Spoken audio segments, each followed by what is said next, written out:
අපි ඊගාට කතා කරනවා තව ප්‍රධාන කොටසක් how values help in cyber security. දැන් values කියලා කතා කරාට මේ values කොහොමද cyber security වලට අපි යොදාගන්නේ, කොහොමද මේවා අපිට අවශ්‍ය වෙන්නේ කියලා. එතකොට ඒක මම උදාහරණ හතරකින් මම පැහැදිලි කරන්නම්. guide ethical decision. මොකද්ද මේ guide ethical decision කියලා කියන්නේ?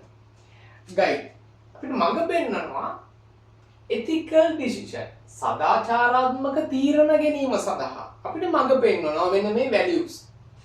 එහෙනම් අපිට ලියන්න පුළුවන් සදාචාරාත්මක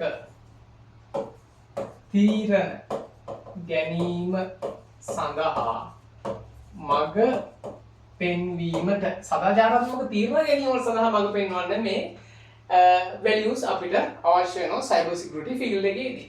help in protecting data. දත්ත ආරක්ෂා කර ගැනීම සඳහා මේ values අපිට උදව් වෙනවා. එහෙනම් අනිත් එක තමයි cyber security field එකේදී දත්ත ආරක්ෂා කරගන්න මෙන්න මේ values අපිට අවශ්‍ය වෙනවා. දත්ත ආරක්ෂා කර ගැනීම සඳහා අවශ්‍ය දී දත්ත ආරක්ෂා කරගන්න අපිට අවශ්‍ය වෙනවා.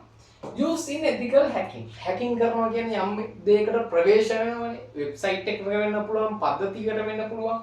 use භාවිතයට ගන්න ethical hacking සදාචාරාත්මක ලෙස ප්‍රවේශ වෙන්න මෙන්න මේ values කියන ඒවා අපිට අවශ්‍ය වෙනවා.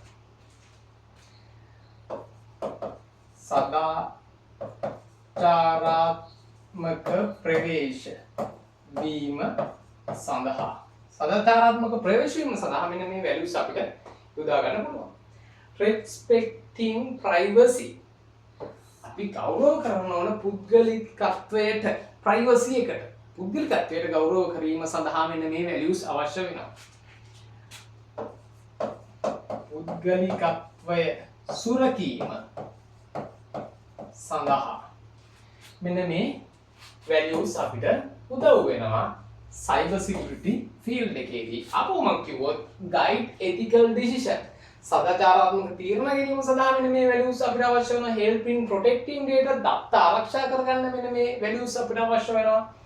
use in ethical hacking සදාචාරාත්මක ලෙස යම්කිසි දෙයකට ප්‍රවේශ වීම සඳහා අපිට අවශ්‍ය වෙනවා. respecting privacy පුද්ගලිකත්වයේ සුරකීම සඳහා නැත්නම් පුද්ගලිකත්වයට ගරු කිරීම සඳහා මෙන්න මේ values කියන ඒවා අපිට අවශ්‍ය වෙනවා. අපි බලමු තව කොටසකින් මේ values තේරුම් ගැනීම understanding values කියන concept එක කොහොමද cyber security ඇතුලේ භාවිතා වෙන්නේ කියලා.